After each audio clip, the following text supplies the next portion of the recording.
Welcome, welcome, welcome. We're back here down at the corner with your Almond Delights. And this week, we will begin our read of The Kingdom by yours truly, Mr. McShakie. You guys go over to Amazon.com and download your books today or purchase the paperback, whichever one you decide. But go over also to his YouTube channel, McShakie Live, and subscribe. You guys check the description box below for all of the links that you will need to download your book as well as to subscribe to his channel. Also go over to Instagram.com and follow him there. Y'all, we about to start reading. Let's see what it's gonna be about. Get your mugs and sip slow. We over here reading, y'all.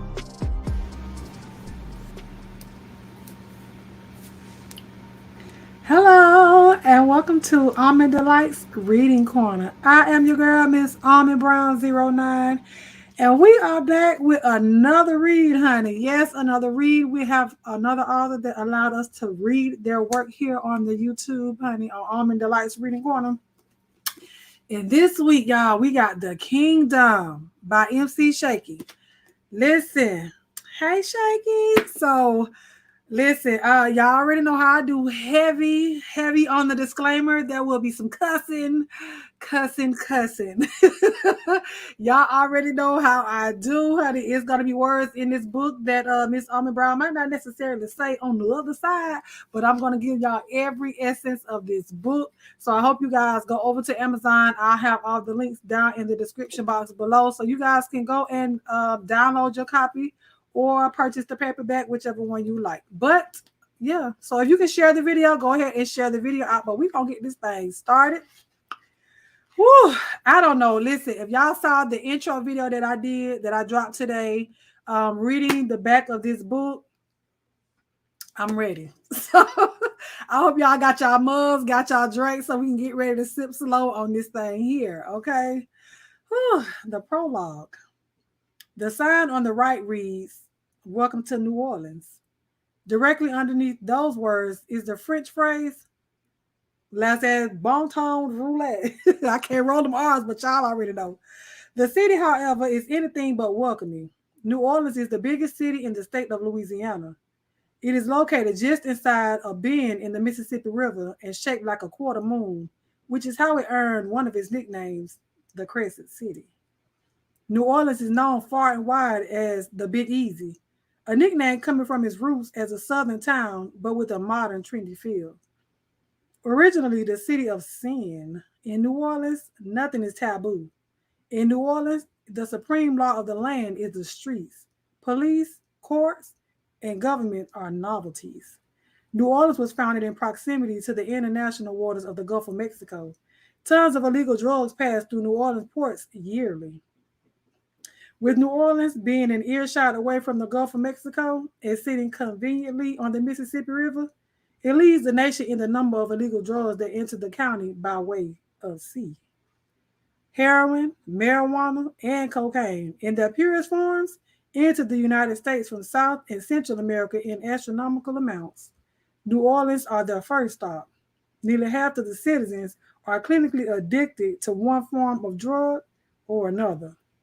Yet the drugs that enter through New Orleans rarely stay there. They are then distributed throughout the United States. New Orleans never rests. It certainly never sleeps. Violence and murder are a normal part of New Orleans' natives' lives. After a while, most New Orleans become desensitized to bloodshed. Since it has been recorded, the New Orleans metro area has had the highest per capita murder rate in the world, more years than any other city in history. In number, New Orleans competes with cities 10 times its size. Many times, New Orleans murder rates emulate that of a war zone. Thanks to a completely corrupt justice system, New Orleans leads the nation in violent crimes. That corruption ensures that for the right price, anything is legal. This gumbo of circumstances leads New Orleans to be what it is today, the murder capital. And one certain family are its Congress, the Kings. In a court of kings, there is always one alpha, one with power, respect, and money that stands taller than the rest. He is the master that is never outshined. You know him well, the Don Corleone, the Scarface, the Mona Lucas in the flesh, the boss of bosses, the master of masters, the king of kings. This man is Wyatt Zeus King, and New Orleans is his kingdom. Whew, let's have Bronton Roulette. Let the good times roll. Chapter 1. Just deception after deception, lie after lie, barked Wyatt to his older brother. Wyatt, or Zeus, as he called by most, was the king of New Orleans. Aging in his late 40s gracefully, Wyatt stood a towering 6 feet 4 inches and weighed nearly 300 solid pounds. He wore his salt and pepper colored hair in a low bush with a precision lining. His mustache and goatee were expertly tapered. He was bulky but agile, and his demeanor fit his appearance. Zeus's voice was thunderous, and his tone was always authoritative. He was certainly not in one of his better moods. "What do you want me to say, Wyatt?" asked Weldon sheepishly. Weldon was Wyatt's older brother, a tall, slender, reserved gentleman, and was once Zeus's most trusted confidant. Even though he was the older brother, he obviously was not the alpha of the two.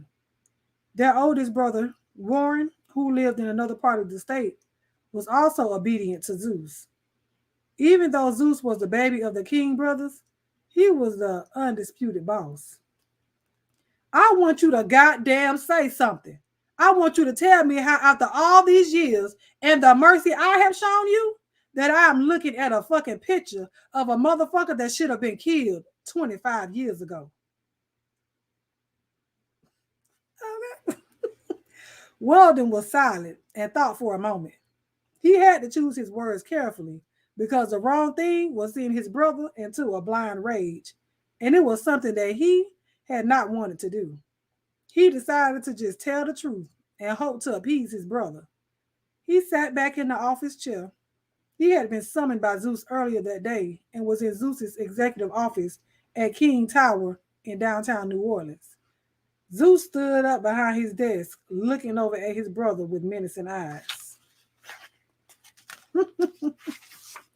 "You have 5 seconds to explain why this nigga is still alive, or you're going to be where he was supposed to be," said Zeus through clenched teeth.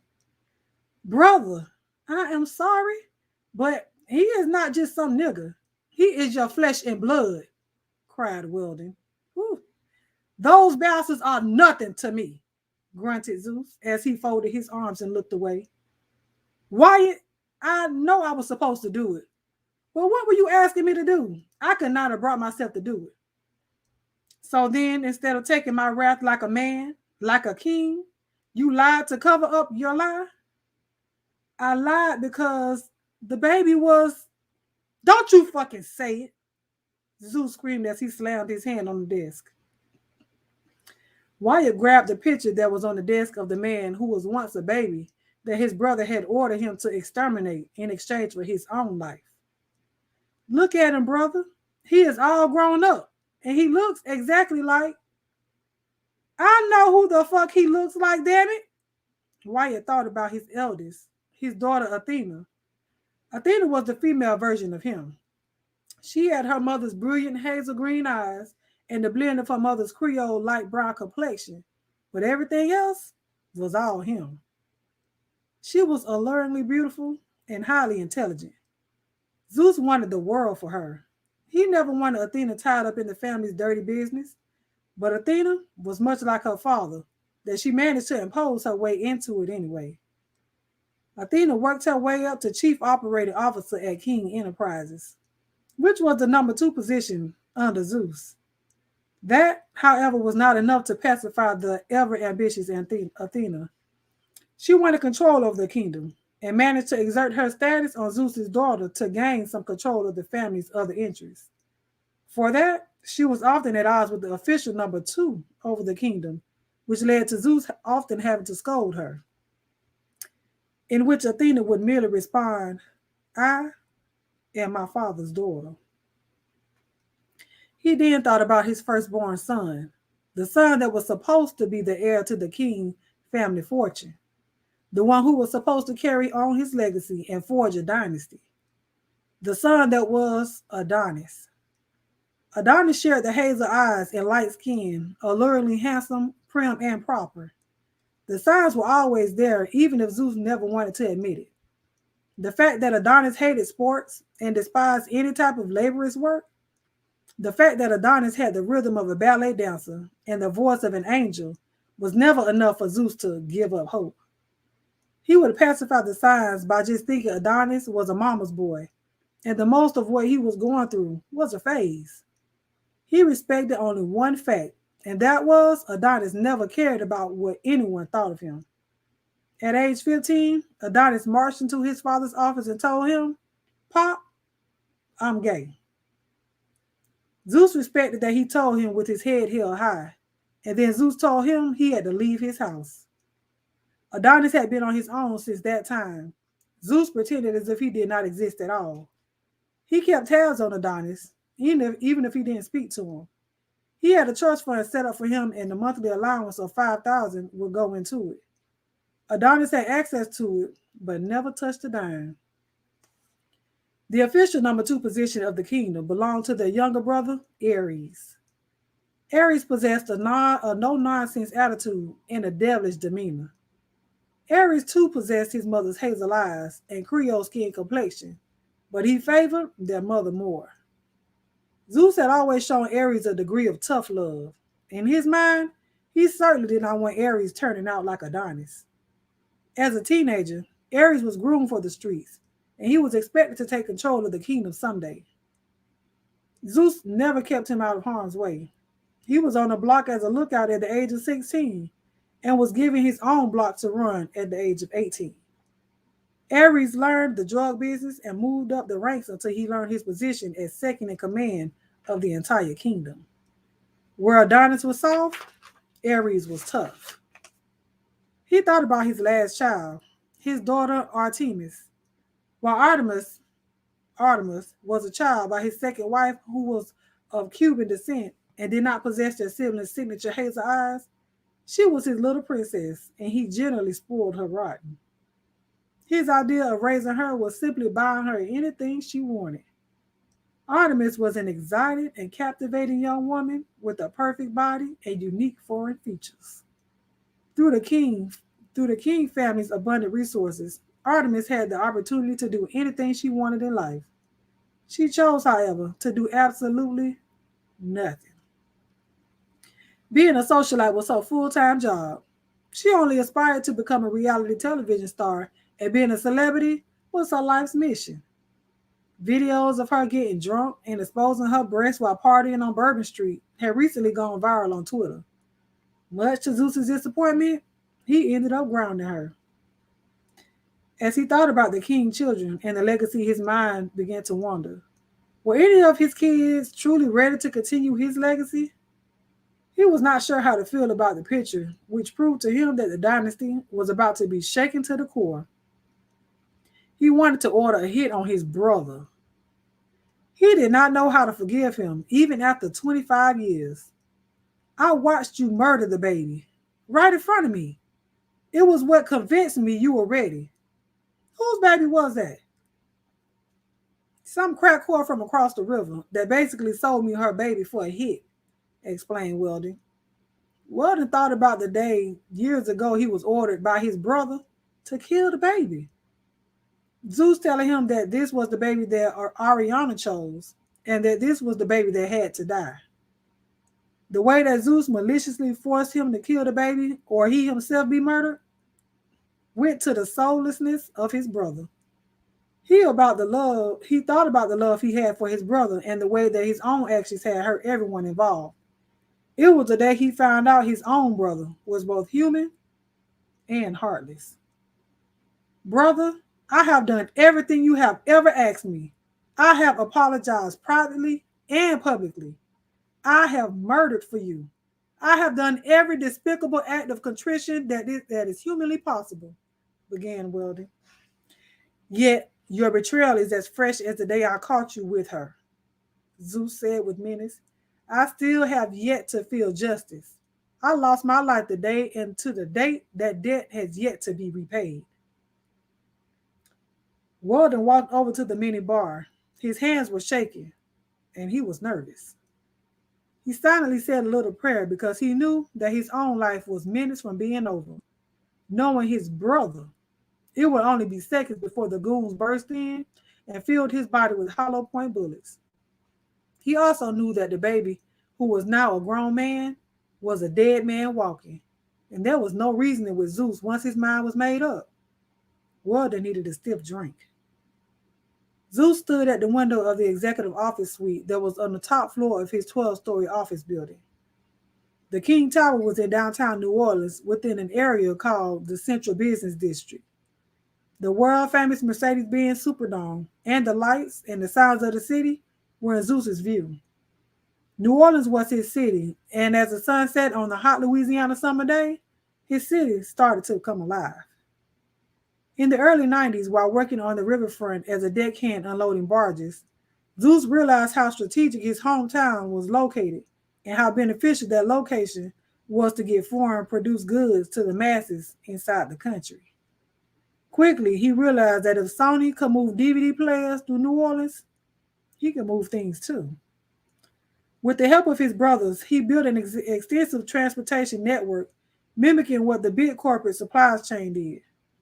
From New Orleans to the Midwest and Northeast, Wyatt could get almost anything that arrived in New Orleans safely and quickly to its destination. His transportation services grew quickly as they came in high demand to several crime syndicates. That demand ensured that Wyatt and his family became unimaginably wealthy. The network that he built still exists, but is much more streamlined. He turned his network into a very lucrative drug-running business known as the Kingdom. He then laundered his illegal drug profits into legitimate businesses. His legitimate company, King Enterprises, was a regional corporation with several ventures under its corporate umbrella.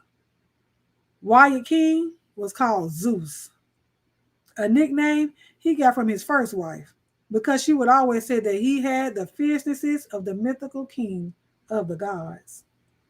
Zeus was a New Orleans legend. He was very respected and highly regarded in the area. He ran the city totally. His power inside the city was absolute. Zeus looked out at his city and breathed a heavy sigh. The King Tower was empty aside from a few of the janitorial staff and the henchmen that were outside the office. He was ready. He turned around and saw his brother, his betrayer, standing with 2 drinks in his hand. It was a family signature. A fine imported French bourbon on the rocks. He accepted one of the glasses from his brother. I lived a good life. You have made me rich beyond anything I could have ever imagined. I spend my days now on the yacht, traveling the world, and trading fine art. Brother, I know how much your reputation means to you. I know how much your dynasty and legacy mean to you. I know what must have happened to me. I know what must happen to me, and I accept that. I have betrayed you, and I have done everything you have asked for me the last quarter century. I have never asked you for one thing aside from forgiveness, and since it is apparent you cannot give me that, I pray for one final plea before you exact your revenge. Wyatt was intrigued. He had the glass to his lips, but then stopped and looked at his brother intently. And what will that be, Weldon? Let him live. He knows nothing of who he is, and he knows nothing of who you are. I manipulated his way down here so that I could be closer to him in my old age.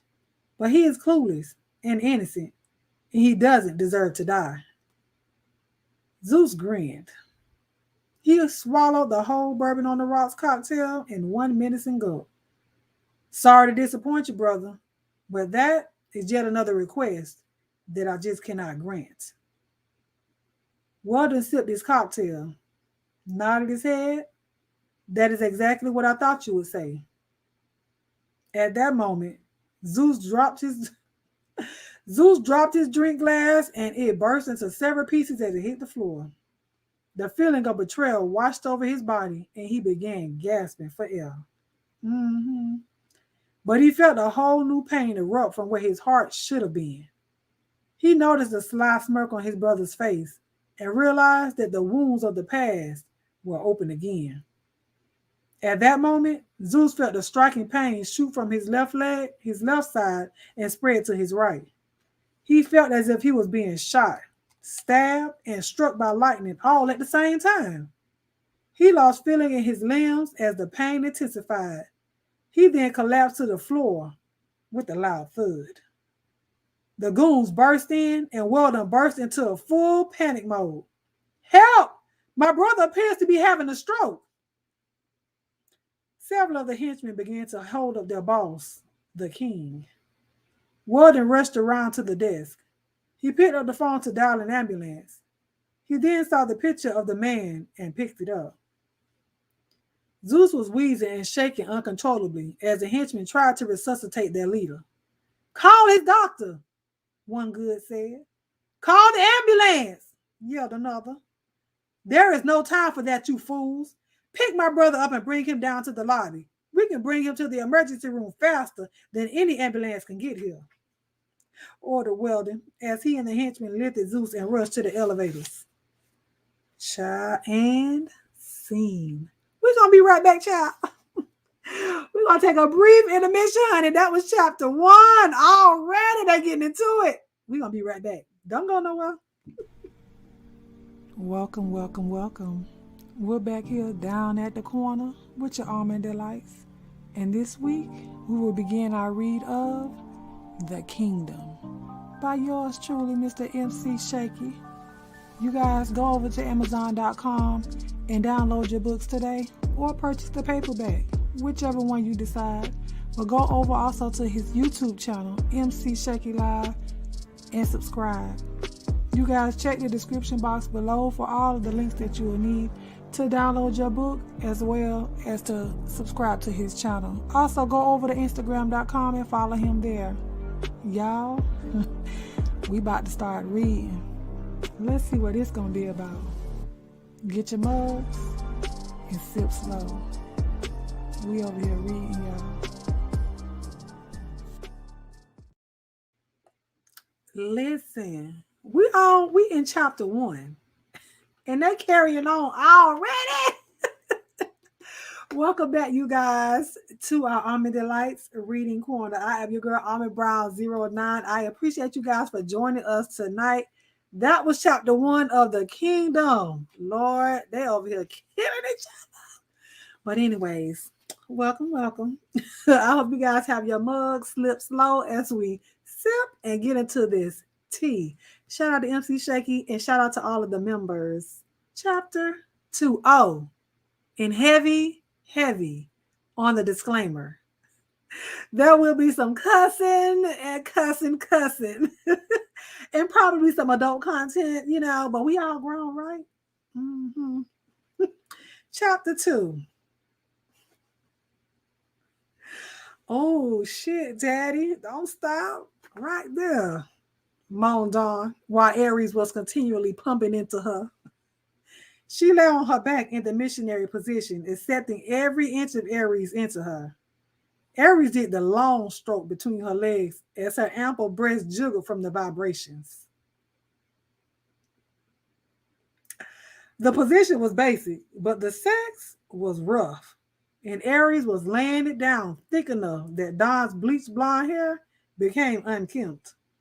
Her legs began to wobble as she came and rained her juices all over Aries and the desk. Aries smirked. His sex game always made her calm, but he was not finished with the slim, fine, blonde bombshell Dawn. Aries had stamina. He was the fit, athletic type. He was not bulky like his father, but he was fit and defined.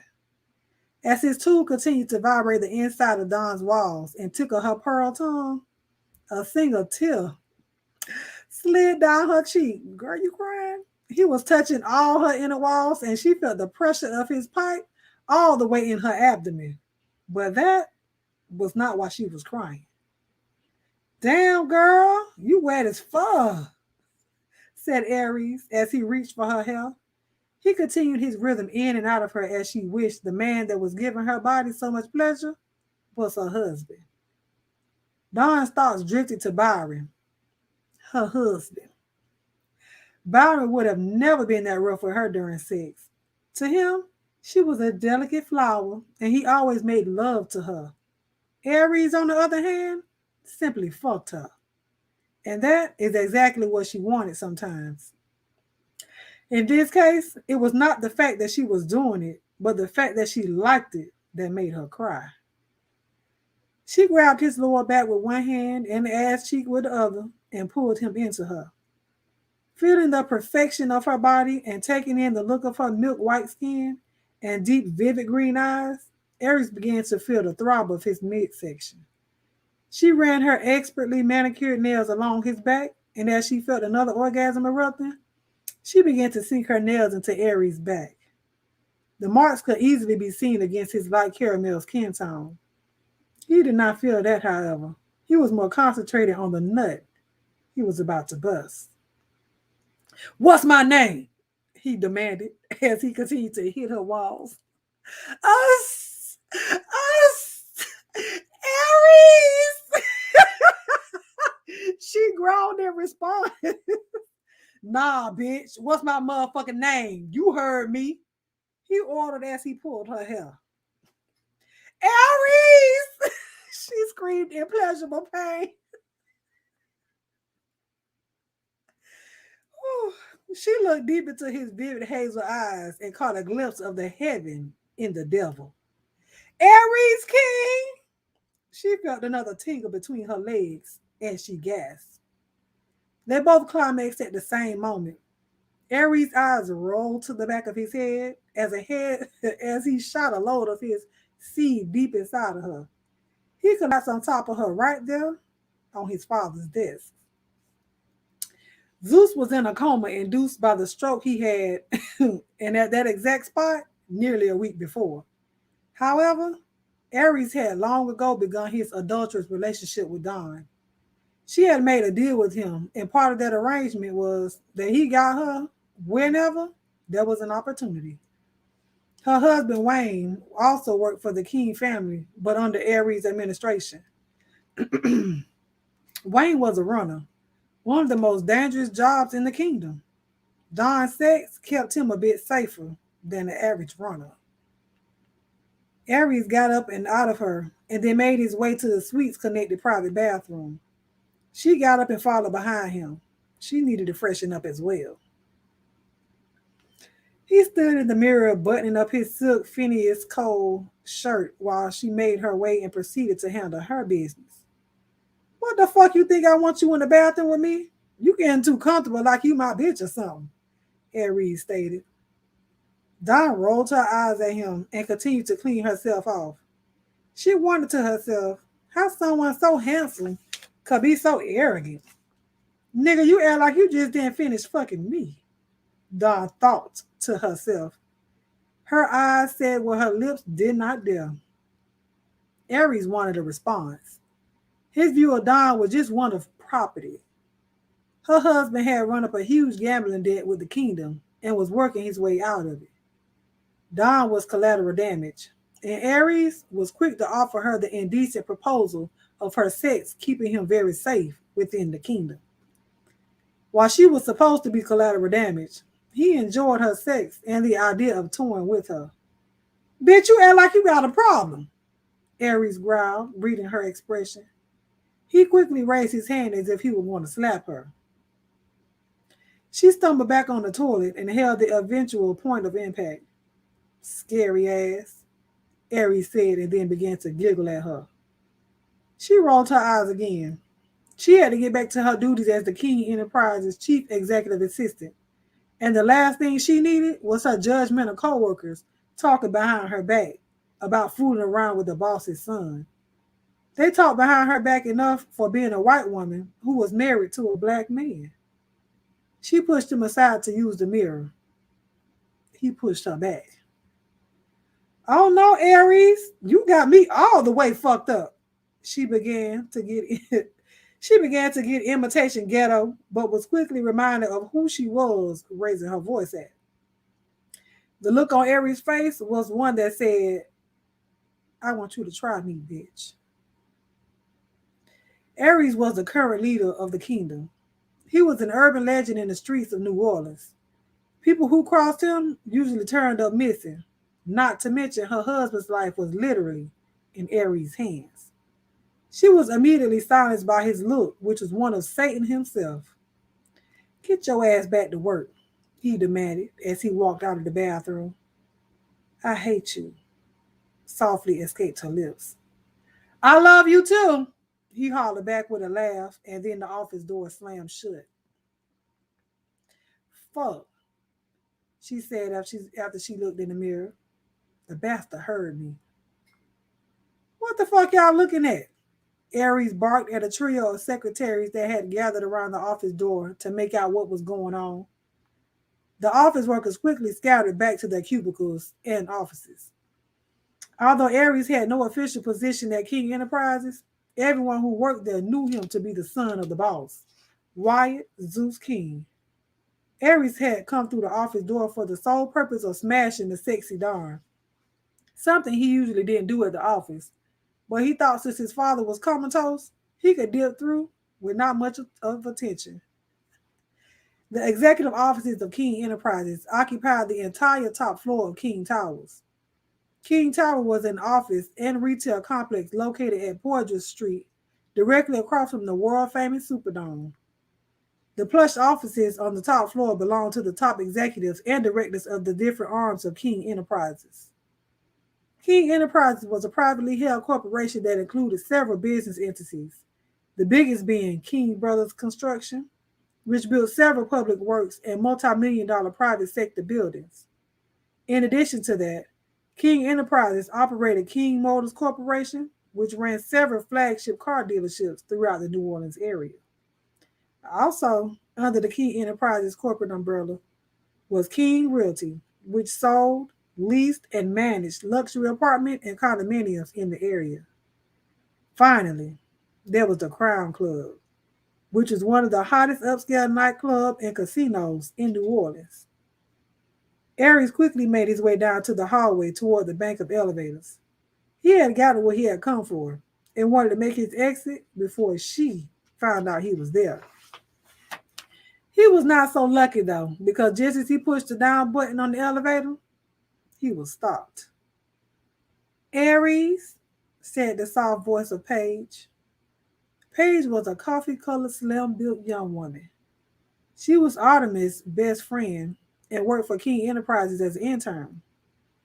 He had known Paige for most of her life, and growing up, he had always thought that she was kind of on the nerdy side. However, looking at her now in the form-fitting Lila Rose plaid business skirt, showing off her long, smooth legs and top enhancing her ample cleavage, Aries was having a second thought. Paige had grown up. Wazam! He licked his lips. He was thinking about making Paige his next conquest. But then it hit him, and he instantly remembered that Paige was interning for the King Enterprises chief operating officer. Seeing Paige was not a good thing, and only meant one thing. Miss King would like to see you in her office, Paige said with a girlish smirk.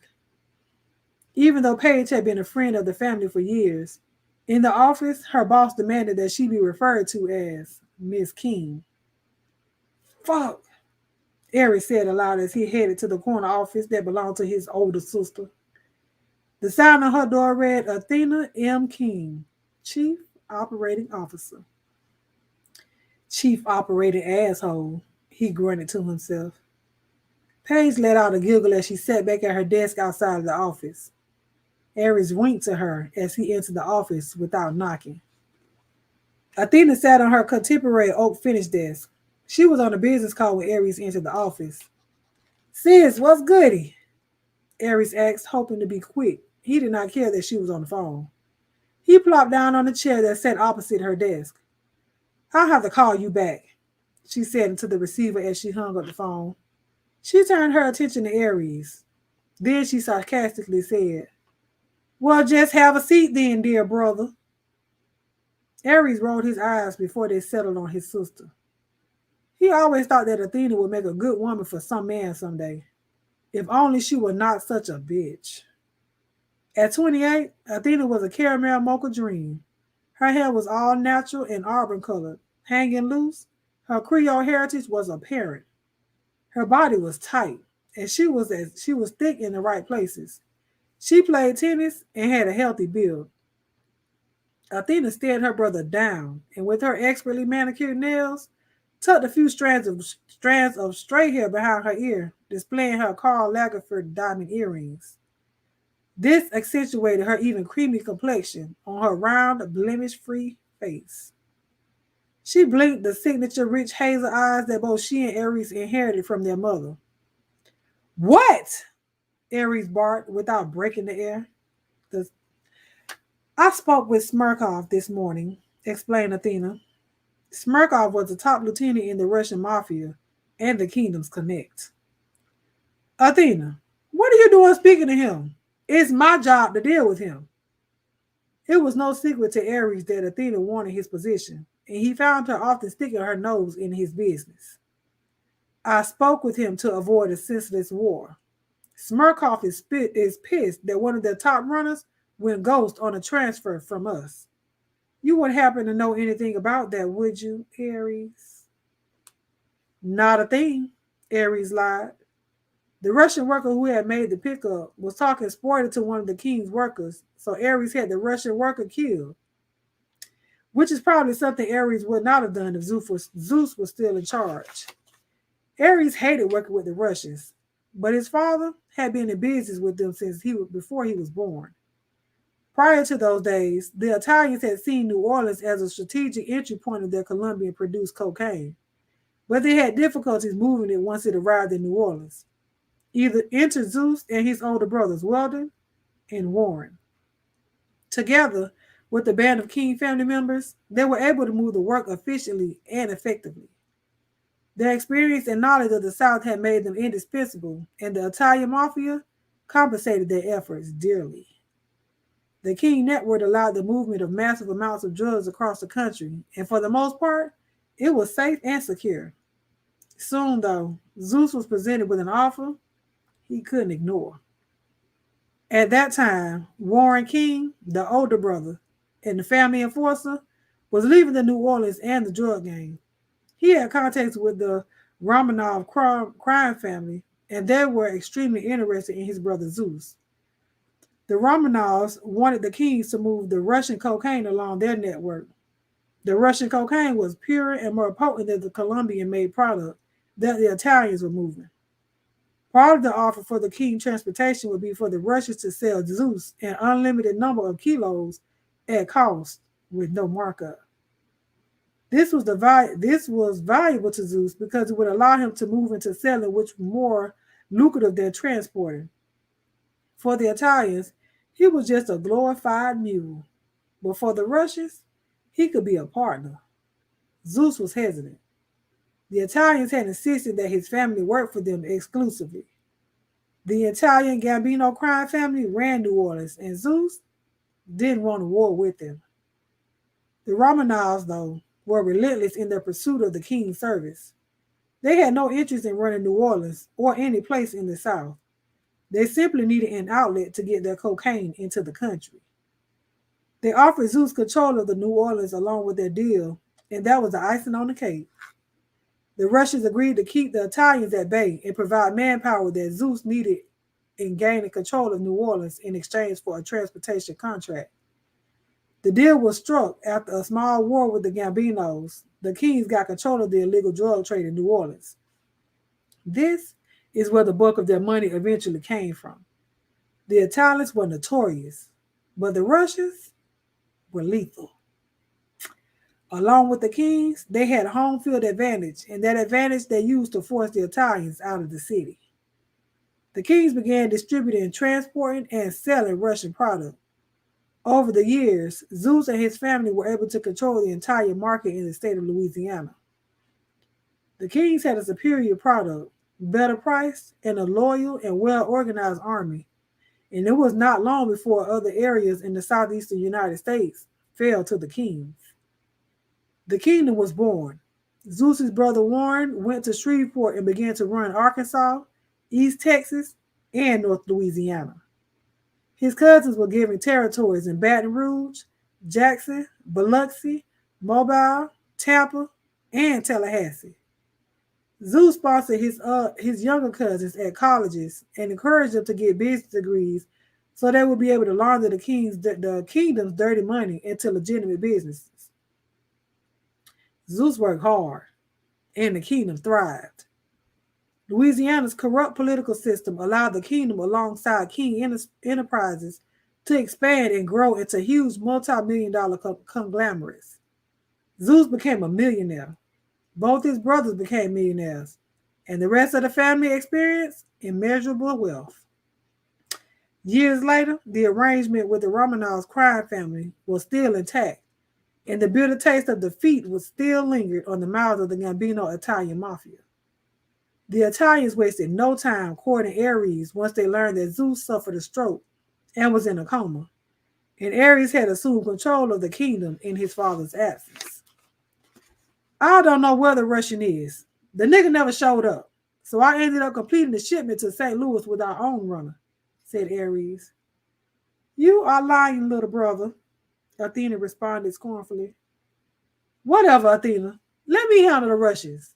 You don't see me coming in here and attending any of your fucking board meetings. I don't worry about what the fuck you do. Don't worry about what the fuck I do.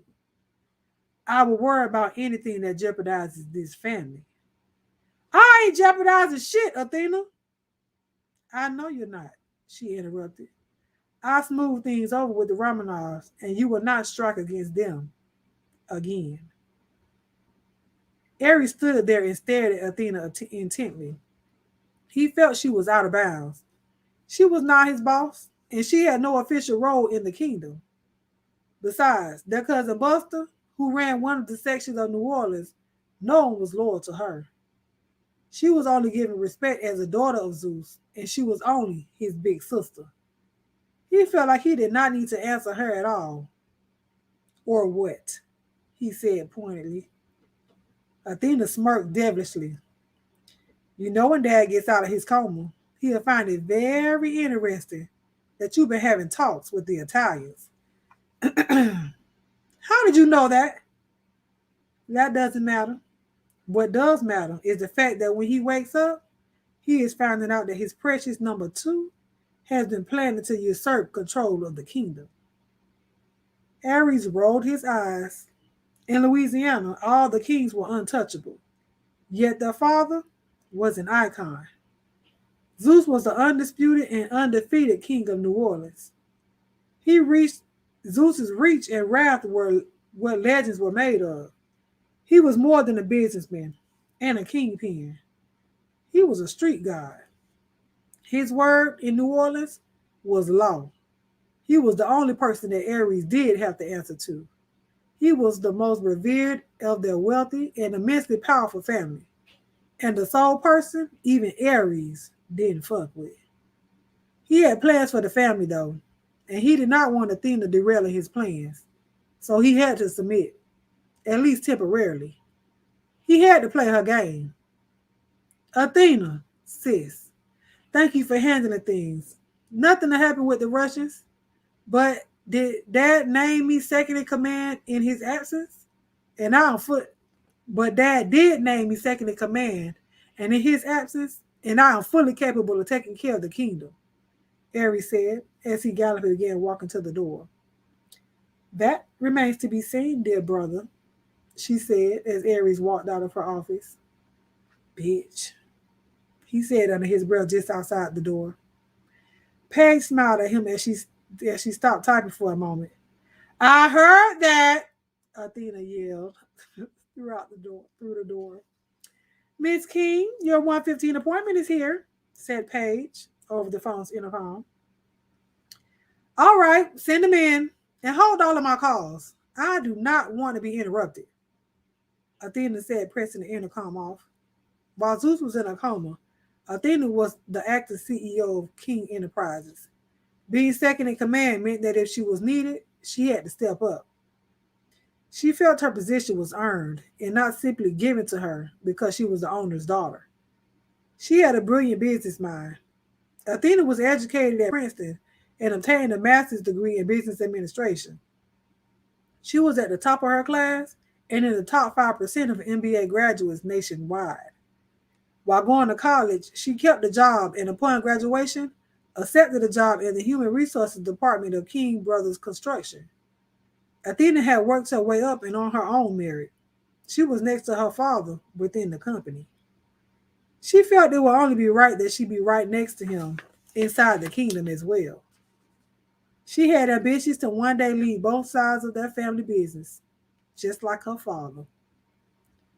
Zeus had a different idea. He delegated authority of the company to her, but the drug empire he left in the hands of Ares. Athena desperately wanted to change that, and the one person who might help her was walking into her office. My favorite niece, Weldon King said as he entered the office he had once occupied. Weldon was the middle child and was always in the shadow of his ruthless older brother Warren or his demonic little brother Zeus. He was the educated one and was never meant to be in the streets. He was no stranger to what his family did, but he was always in the middle. He was the one who would set up methods and logistics for the transportation parts of the kingdom. That was until the fateful day he was caught betraying his brother. He was tall like Zeus, but slenderer. His hair was slightly grayer as his age was coming in gracefully. He had retired from the game and lived his life on a yacht that he had kept at a marina in nearby Gulfport, Mississippi.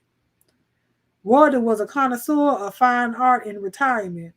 Zeus had endowed him with several $1,000,000, and he spent his time buying and selling paintings and sculptures for his private art collection. Athena stood and, in a welcoming approach, greeted her uncle, who kissed her on the cheek. Uncle Weldon, thank you for coming on such a short notice. Would you like anything to drink? She asked, going over to the minibar. She had on a navy and white Skates Taylor blazer and pantsuit with the sky blue Morocco Higo buttoned down, giving her a modern professional vibe. Warden looked at her with pride. No drink, niece. I quit drinking. How's your father doing? Athena proceeded to make herself a bourbon sour on the rocks, just like her father. About the same. The stroke caused him to go into a deep coma, and they have no idea how long he could be in. It could be months or years, if ever. But we're hopeful. We have the best doctors in the state on the case. They'll be moving him to the manor next week. It will be okay, my dear niece. Your father is obviously a fighter, he said as he looked around the office that he once occupied. Warden helped his brother build both sides of the family business. He was a legend, and his association with Zeus became renowned in the city of New Orleans. So, what can I do for you, niece? Uncle, Ares is a problem. He is savage. He's barbaric. He is all for chaos. He is doing his best to dismantle everything that you and Dad worked for to build it. That you and Dad worked to build for us, she said, pitching her plea. It was assumed that Walden had no children of his own, and he treated his nieces and nephews as his. This was a plea, though, that he had heard before. Athena, I know all about you and Ares' foolish rivalry. Honestly, though, niece, aren't you over-exaggerating? Just a little. Not at all, Uncle. Just today I had to avoid a war with the Romanov family. Ares is just that careless, she said, and then explained her side of the earlier meeting she had with Ares. Walden listened intently and then asked, what do you propose be done? I've thought about it, Uncle Weldon. I want you to support me in taking over the entire kingdom. Weldon grunted. Even if I were to support you, it isn't me that you need to convince. I retired so your father could make room for his children. All his children. Uncle Weldon, you still have a say in the family. I'm sure if I had your blessing, I could get the underbosses to give me their allegiance. But Zeus put you in your position because he saw you as the best fit for it. He put Ares in his position because Zeus thought he was better suited to play that part.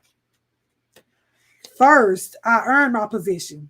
And two, I assure Ares is not better suited to play that part. I would run the kingdom like a business. I have the intellect to do so. Ares, on the other hand, is playing toy soldier with our family and our workers. It's like he deliberately trying to start a war. I understand these, but it's not me you need to convince. Warden offered and then took a sip of his drink. It's your father. How? How can I when he's in a coma? Oh, Athena, your father has a proxy, Warden stated. A proxy? Athena asked in disbelief. Yes, a living will. A person who makes all decisions should anything ever happen to him, stated Welder. Oh, I didn't know he had that. Yes, he wanted to ensure that his wishes were followed in case of emergencies, and he wanted to ensure that you were all provided for. He had me get it drawn up some years ago. It is legal and binding, and I have taken the liberty and contacted the attorney so they could be read at the manor. I had no idea. Well, obviously he left everything in the hands of his more responsible child. Athena, my dear, why are you so adamant about this? However, before Athena could answer the question, Paige entered her office knocking. Ma'am, I'm so sorry for interrupting, but your sister is on line 5, Paige stated timidly. Athena snapped her neck and squinted her eyes. She hated insubordination. I informed you that I would not be taking any calls, Paige. Not following instructions is an indication to me that you do not value your employment here. Uh, Miss King, I am terribly sorry, said Paige apologetically, but Artemis insisted that it was an emergency. She's in jail. Athena rolled her eyes. Thank you, Paige. I'll take the call, said Athena as she put down her drink and picked up her phone. Uncle, please give me a minute. Walden nodded as Paige left the office. Athena King, she said it to the receiver. Athena girl, I am in jail. Again. I need you to come buy me out, came her sister's voice through the phone. In jail for what? Now, Artemis. Public intoxication, disturbing the peace, and resisting the officer. Artemis, it's not even 1 o'clock yet. What did you have for lunch? A bottle of Ciroc? Asked Athena, who was only mildly surprised at Artemis's actions. Artemis was Athena's half sister by Zeus's second wife, Paris. Zeus's first wife became the love and betrayal of his life. Ariana was Athena, Adonis and Ares' mother. She had been estranged from the family for years and was gone a few years after giving birth to Ares. Paris was a mistake that Zeus wished he had never made. He did not regret Artemis, but how Paris had left him. Paris was not in Artemis' life. She became estranged from the family when Artemis was just 7 years old. Athena despised Paris, who had initially been hired on as the family's nanny. Being Cuban, Paris was an exotic blend of beauty and charm. Paris wasted no time luring Zeus to her bed. Zeus, who had a messy divorce from his first wife Ariana, who was no match for Paris' forbidden seduction. Paris eventually became pregnant and convinced Zeus that Athena was just too much and had him send Athena to Shreveport, Louisiana, to live with his brother Warren and his wife Sandra. Years later, when Athena graduated high school, she returned to New Orleans with a vengeance. When Athena returned, she understood that her own mother had abandoned the family. She saw that Adonis had left because of his sexuality. Ares was uncontrollable, and Artemis was a spoiled brat. She already blamed Paris for herself being sent away, and with everything else that was going on, she faulted Paris as well. Athena tormented Paris, and being a woman at that point, it was more terrifying than anything. After one heated exchange, Paris decided to just leave. As for Artemis, as far as Artemis knew, Paris wrote Zeus a goodbye letter and was never heard from again. Artemis grew up with Athena as her closest mother figure. Athena, though, was only her sister and was unable to rear Artemis properly. Whatever Artemis would get into trouble, though, she would automatically run to her big sister.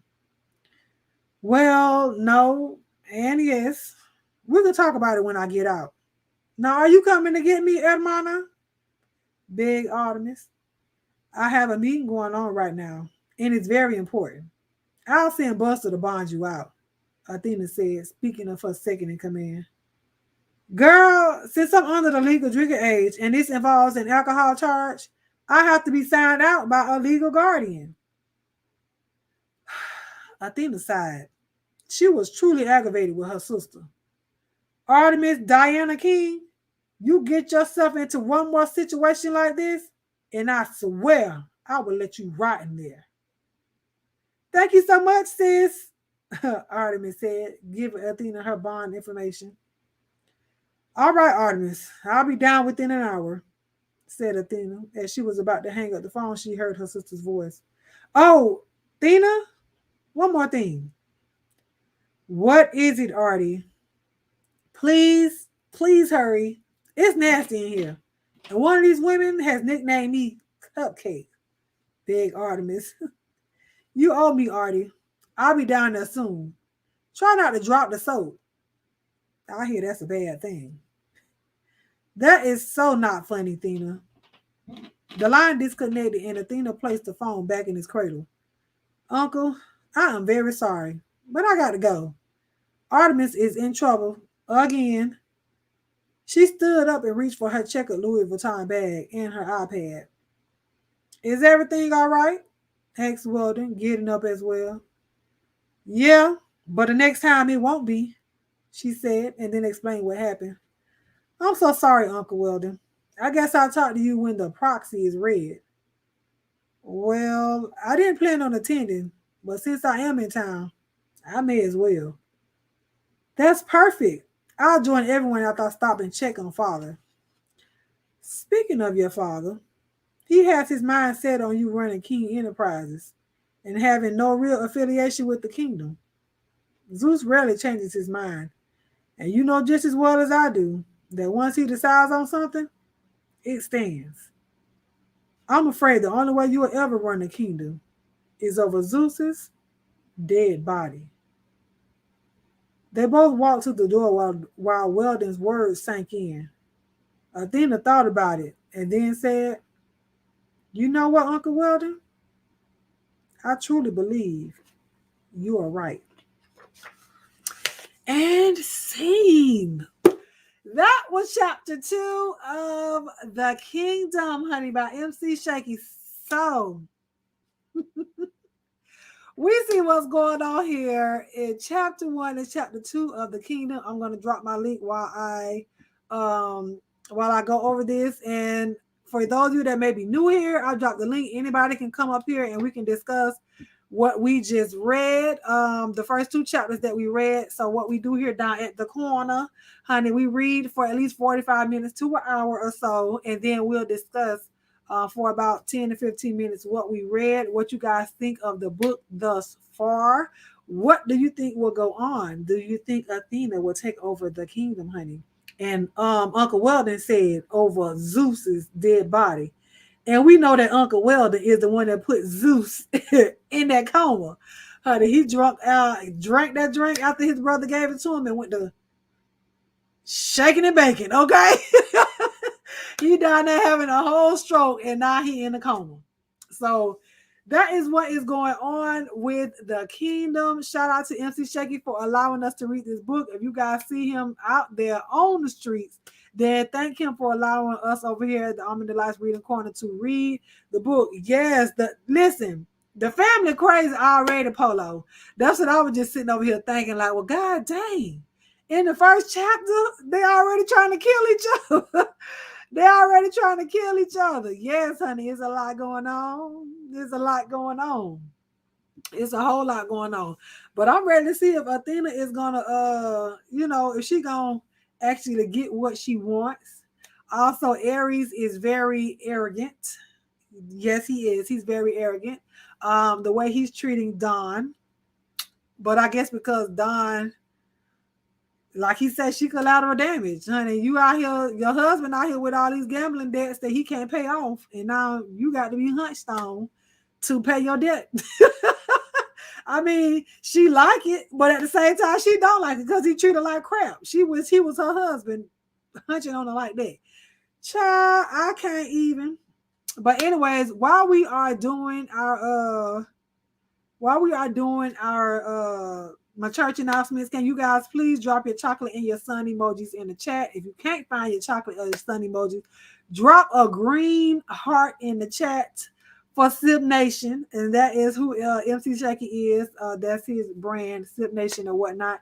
But if you've gotten this far into the broadcast and you have not subscribed to Almond Brown 09, why not?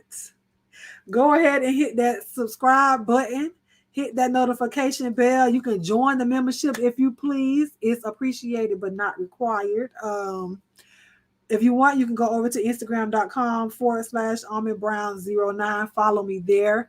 If you are just getting here and you would like to hear this played back podcast style, head over to anchor.fm/AlmondBrown09 and you can follow me there, and I will upload my readings go over there on the podcast so you can listen to it while you're out on your ride. If you cleaning up and you got your headphones in, if you at work knowing you're not supposed to be on your phone but you got your little Bluetooth in and you can listen to me read, do that as well. Or if you are in the office and everybody wants to hear a book be read, as long as y'all okay with cussing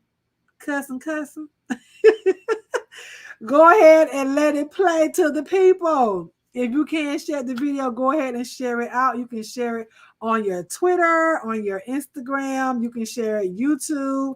If you have a community wall, you can share it through text message. Let everybody know, honey, we over here reading, y'all. And if you are an author and you would like your book to be in rotation, please email me at almondbrown09@gmail.com and we will get our correspondence going there. Please note that all permissions were given to me over here, Almond Brown 09, to read this book aloud over here on Almond Brown 09's YouTube channel, as well as to be broadcast on the podcast. So please do not try to redo it unless you've been given permission by the author, because it is copywritten material. But I appreciate you guys for coming on over here and joining us this Monday. We will be back here next Monday at 9:00 p.m. Eastern Standard Time for another, hopefully 2 chapters of read. I'm ready to see what is going on. She said, are you going to read Muse? I would have to ask Mr. Tim if it's okay for me to read that. And if it is okay, then after this book, unless, because I have another author, but I'm waiting on her. But if we're done with this book and I'm able to read Muse from Timothy Blaine, then I will do so. Also, I am trying to get onto ACX to become a actor / narrator so I can be able to read, other books as well and be placed on Audible with the other authors. So that's what's going on. But anyways, if there are no other questions, comments, concerns, I appreciate you guys for joining us. Don't forget to come back. Saturday, we may be having our watch parties. We do watch parties hopefully every Saturday around 9:00 p.m., 8 or 9:00 p.m. Eastern Standard Time, where we watch movies together. We chat together while we're watching the movies. You guys can go over to Twitch and follow me over there. I think one of my moderators, my alma bearers, may be dropping that in the chat. If you guys have the Twitch link, please go ahead and drop that. And if you would like to, if you're an author and you would like to read or send me a book to read of yours, then you can also mail it to Almond Brown 09 at P.O. Box 1058, hold on, what is it? Let me get it. It's 1058 Starke, STARKE, Florida 32091. So you can send all gifts, appreciated but not required. Any books that you guys would like for me to read. I have to come back because I have another book somebody did send to me, but it's just to add to my personal collection. I wanted you guys to see it. But yes, this way you can send it at Almond Brown 09, P.O. Box 1058, Starke, Florida, STARKE 32091. So yes, read my next. Okay, so you ready? Because I have yours. I had got it the same when you hit me up. So this will be the next author that we have, but I'll give you guys the information for her book towards the end of this one. So then I will put Muse in the lineup for the next one. So I will be reading her book next after this one. So yes. Thank you. That's great. You'll be putting it in the atmosphere. Yes, ma'am. Oh, yes, I will put it in the atmosphere. Okay. I got you, Miss Marla. So we'll get you after this. After I finish with this book, then we'll put you in rotation for the next one. But I already have your book. So, and all the books were purchased with my money. Okay. I was not gifted these books. They were purchased by me. So yeah. But I'm gonna let you guys go because y'all know how I do. I will continue to ramble on. Like I said, please go shout out to McShakie if you guys can. After this video is over, please come back and leave a comment to let the people that's going to be watching on the replay or listening on the podcast or whatnot, let everybody know how you guys like the first 2 chapters of the read, because the author does come back and either looks at the comments or and that's kind of like constructive criticism, so to speak, or let them know how you like the book. So, and let me know. Let me okay. I'm listen. I got the tabs open up right now. All I have to do is just find the script to read and then audition, so to speak, I guess, and then we'll go from there. But I'm already signed up. on ACX, so I don't have to wait until I finish this book in order for me to read your book on ACX and so it can be on Audible. So I guess we'll go about doing it there as well, Miss Marla. So just email me and we'll go from there, because I don't have to wait to finish reading this book in order for me to do that over there, because it's a totally different platform. So if you are another author, if you already have books out there and it's not on, you don't have it on Audible, and you would like an author, because I know they said it's kind of a shortage of Black readers, so to speak, African American readers on Audible. That's what I was told by the authors. I'm just saying. So if you guys would like that, then hit me up and I can read your book there if you would like, my voice. So okay, guys, I love you guys. I appreciate you guys for joining me tonight. Like I always tell you guys, smile at somebody. It'll change their day, honey. It may even change your day. Even with a mask on, they can still see it in your eyes. I love you guys with the love of God. And there is what? Nothing you can do about it. I'll talk to y'all later. Bye. Thank you all for joining another episode of Almond Delights Reading Corner. I pray that you enjoyed yourself and you're relaxed in your mind, in your body, and in your spirit. Come back and join us again next week as we continue our reading. If you haven't subscribed, please do so. Be blessed and enjoy your evening.